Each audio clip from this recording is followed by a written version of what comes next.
Mas hoje é terça-feira. Terça-feira é dia de Bom Dia Agro e já está aqui Dejane Ardon. Bom dia, Dejane.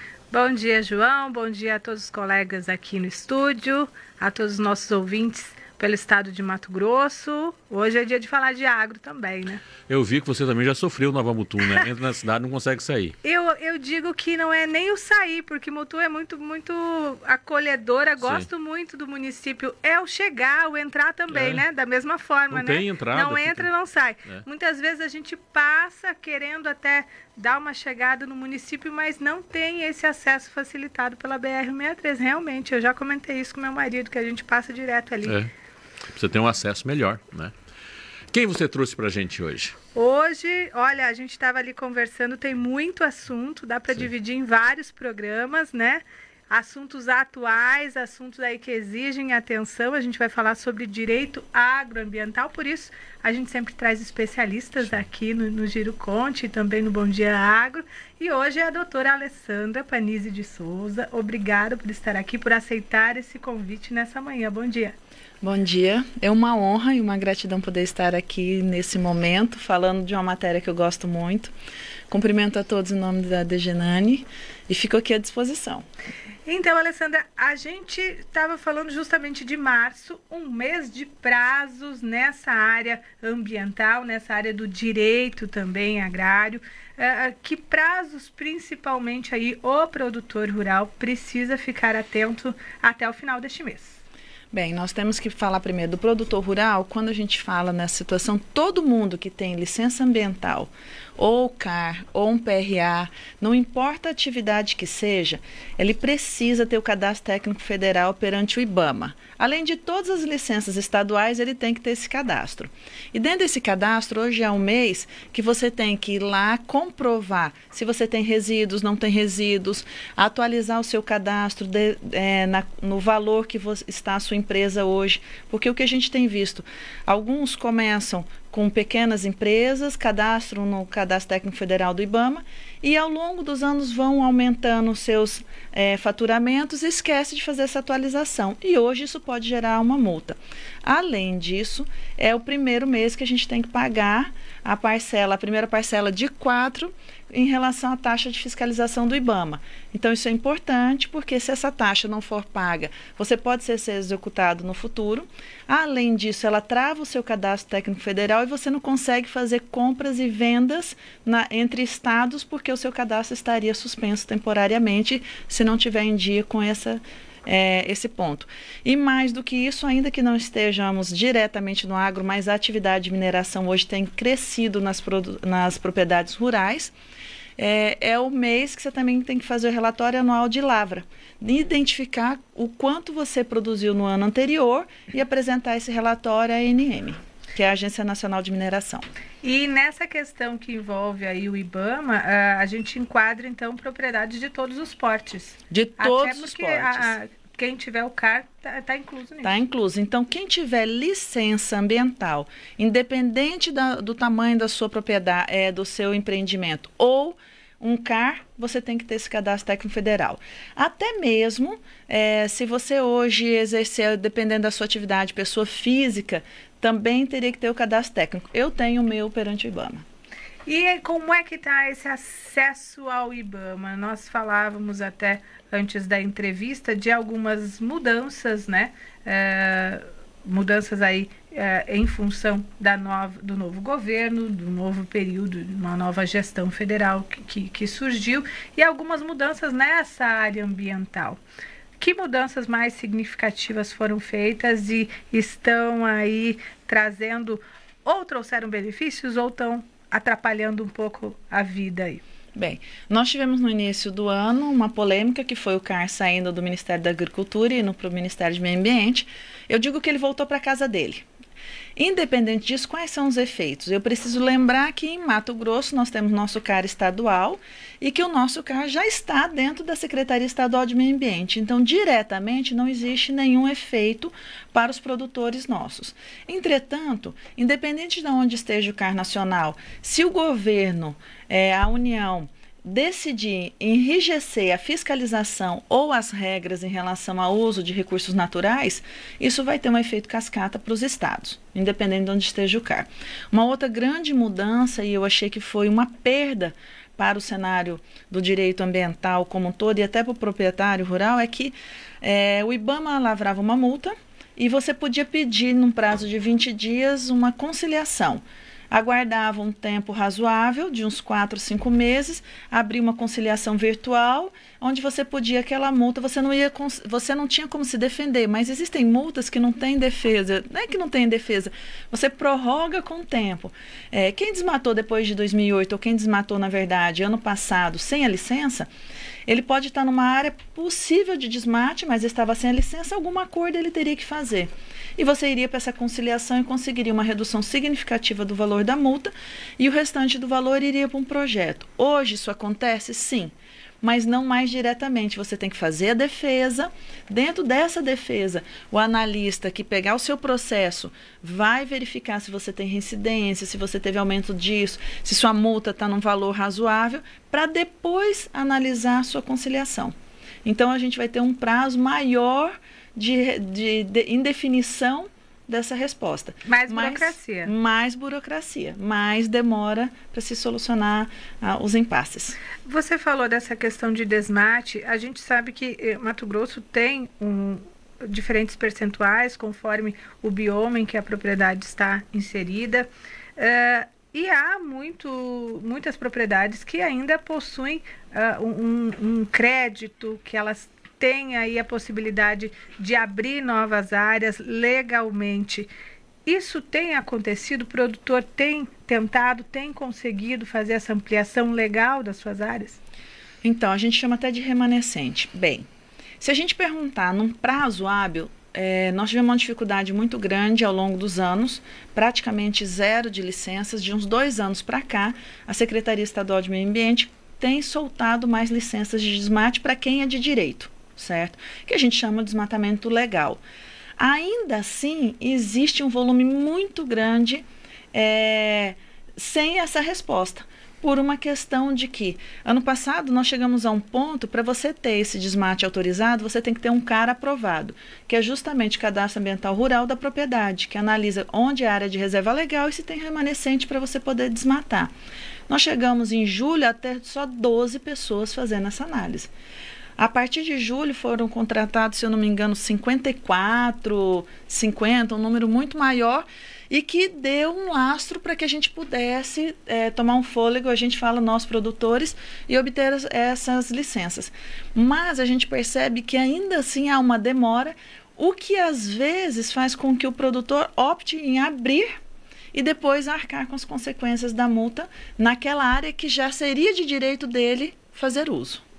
Eu gostaria até que você explicasse, porque muitas pessoas que nos acompanham, muitas vezes não têm ligação com o agro, eu sempre explico isso aqui, e podem pensar assim, tá, é o produtor querendo desmatar aí. Não, gente, existe uma questão legal em que o produtor em determinado bioma tem um percentual em que ele pode abrir. E a gente sempre faz um comparativo, né, João, com uma casa aí de uns 100 metros quadrados, tem lugar, tem bioma, como bioma amazônico, que 80 metros eu não posso usar, tá? É isso gente, mesmo. é isso. Eu tenho que deixar a minha casa lá fechadinha e eu vou morar num quartinho de 20. Mas se pegar fogo nesses, ou ocorrer um desmate nesses outros 80, eu sou a responsável. E assim em outros biomas. Eu gostaria que você rapidamente explicasse isso também para a população em geral entender que há alguns percentuais dentro da propriedade rural que são legais para desmate. Isso mesmo. Vamos supor, se eu falar de cerrado, o cerrado hoje, eu não vou falar muito de histórico, senão vai haver uma confusão sobre percentuais. Atualmente, o que diz o cerrado? Se você tem 1.000 hectares, você pode abrir 650 hectares e tem que permanecer com o restante fechado, né? Então, você tem um volume de área de reserva legal de 350 hectares. Na Amazônia Legal, nós temos uma Amazônia onde você exige 80%. Então, a cada 1.000 hectares, você só tem o direito a abrir 20%, que seria referência, numa matemática, 200 hectares. Esses 200 hectares é permitido por lei. É um direito de quem tem a propriedade poder produzir sobre essa propriedade. E o mais interessante é que a própria Constituição fala que a gente tem que observar a função social da propriedade. E a função social, uma delas é produção, dentro das regras ambientais, que seria aquele direito de abrir. E o que a gente viu ao longo dos anos é que nem esses 200 hectares conseguia se abrir hoje. E existe uma situação que me preocupa, é que quando a gente fala em desmatamento zero da Amazônia, a gente tem que tomar cuidado que esse zero representa até o que é legal. Eu não vou poder abrir os meus 200 hectares, então quem é que vai pagar o ônus dessa fazenda totalmente fechada? Porque eu digo, é muito fácil a gente estar aqui dentro numa entrevista com ar-condicionado, com iluminação, tudo acontecendo, e eu pedindo para um produtor manter 800 hectares intactos, com o ônus dele totalmente, e eu não pago nada por isso. Não, doutor, é claro que paga. Ele pode fazer um plano de manejo florestal? Pode, mas é escalonado. Ele pode colocar carbono, vender para carbono.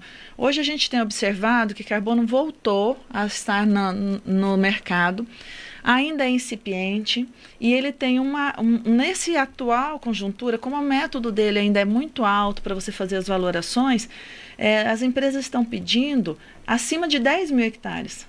Então, você de novo esbarra num problema de que manter a árvore em pé é uma obrigação legal, todo mundo quer, mas ninguém quer pagar o custo dessa realidade. E todo mundo cobra isso do Brasil, todo mundo cobra isso dos produtores, né, João? É verdade. Alessandra, tem uma questão muito séria, né? Como há toda uma publicitação sobre a questão ambiental no mundo, existe uma razão por isso, está tendo mudanças climáticas, né? A fumaça, a fogo. Essa frase nunca foi tão forte. Nós sabemos que existe o espaço legal que pode ser desmatado ainda, né? E foi desmatado, é possível que venha a ter fogo, uma série de questões. Como lidar com essa questão? Como que se lida, né, com essa questão entre uma pressão social em relação a tudo isso, não só social, governamental, institucional, de instituições paralelas, internacionais inclusive, né? E o avanço em termos de agricultura, e aqui estou falando que todo mundo entenda, o avanço legal, legítimo. Como lidar com tudo isso? Na minha opinião, a gente tem que trazer maior eficiência ao órgão ambiental para que ele possa, num curto prazo, ainda que eu sei que o órgão tenha tentado, não está sendo suficiente, fazer as análises dos CARs, onde você identifica o que é área de reserva legal, o que tem de déficit ou não, de APP, e, na sequência, você permitir que o que é de direito seja aberto. Porque aí você tem condições de crescer, porque, olha só, se a gente vai discutir onde a fumaça, fogo e que o mundo, as mudanças climáticas estão acontecendo é por desmate. Não, não é só por desmate. É por uma série de situações de centros urbanos com alto grau de poluição. Os lixos da cidade são terríveis. São terríveis. Nós temos... É que a gente está muito longe do mar, então a gente esquece de perguntar o que é o mar, que é muito representativo na planeta Terra e a importância ambiental que ele tem. Mas aqui, doutor, a gente pode perguntar o que é o Rio Cuiabá. Está aqui, debaixo dos nossos olhos. Né? Pois é. Então, a pergunta que se faz... Eu estive há pouco tempo no Egito e eu fiquei impressionada como é que o Egito funciona, só que só 6% da terra dele inteira é produtiva, só 6%, sabe o que é 6%? Tudo com base num único corpo hídrico que é o Rio Nilo. E nós temos um volume e não sabemos aproveitar tão adequadamente. Agora, eu acredito o seguinte, para se diminuir problemas de legalidade, você tem que trazer eficiência. Se você permite que as pessoas possam fazer os desmates corretos, provavelmente elas não têm motivos para estar avançando, fazendo as fronteiras agrícolas de forma ilegal, porque ela vai poder produzir. E eu não estou justificando não estou dizendo que a ineficiência traz a legalidade para os desmates ilegais, jamais. Mas o fato é, se o que é meu de direito eu recebo com facilidade, eu tenho tendência a respeitar muito mais as normas. É isso que nós precisamos fazer. O Brasil é um dos campeões em normas ambientais, mas instrumentos de comando e controle não dão resultado sozinho. A gente tem que trabalhar isso também. E a outra opinião minha é que a gente precisa fazer com que árvores em pé tenham valor econômico para ser competitiva. Olha, eu colocaria um outro fator aí, Dejane e doutora Alessandra, que é o seguinte. A gente faz muito o durante e o depois, a gente não faz o antes.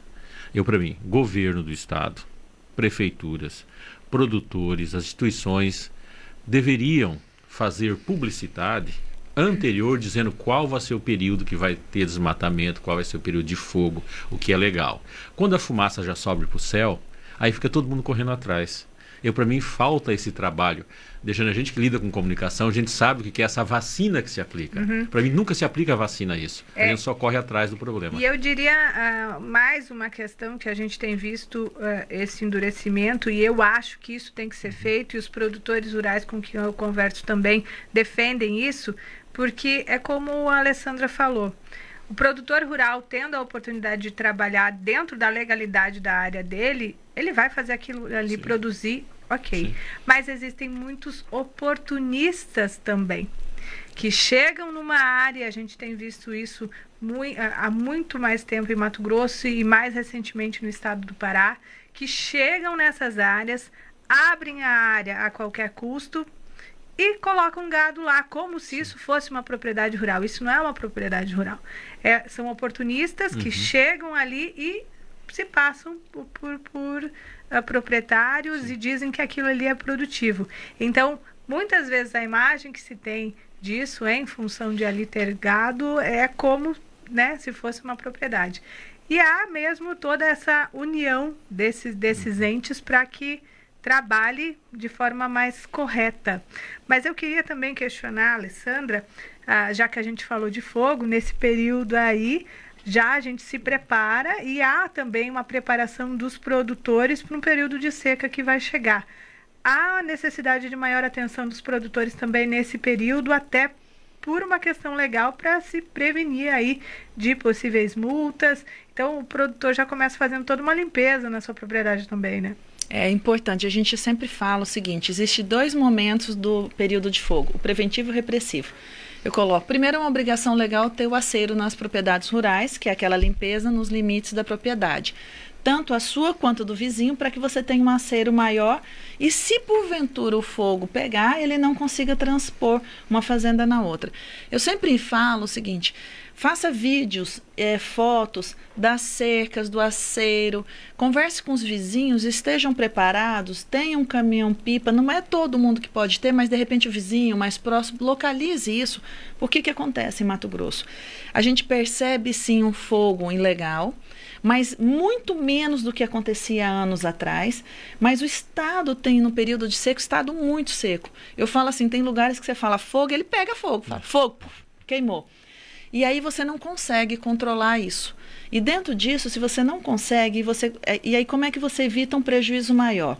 Se você demonstra como é que está a sua propriedade, que você está cuidando da propriedade, tem os aceiros, tem abafadores, tem comunicação, tenta fazer com os vizinhos, mostra que você tem as cercas, os currais. Se porventura esse fogo adentrar a sua fazenda, a gente não pode deixar isso acontecer. Aconteceu. Chame todos. Eu sei que é um momento difícil, mas faça ainda assim vídeos e fotos, porque no futuro, se alguém interpelar em relação a esse fogo dizendo que foi de origem sua, você tem condições de mostrar que você teve um prejuízo e não um ganho com isso. Sim. E uma coisa muito importante é que com o Código Florestal 2012 ficou muito claro que o órgão só pode autuar os nossos produtores se ele demonstrar a origem desse fogo. Ou seja, tem que estar claro que estava na sua propriedade e não que veio de outras propriedades. Então, fazer esse trabalho preventivo e depois o repressivo.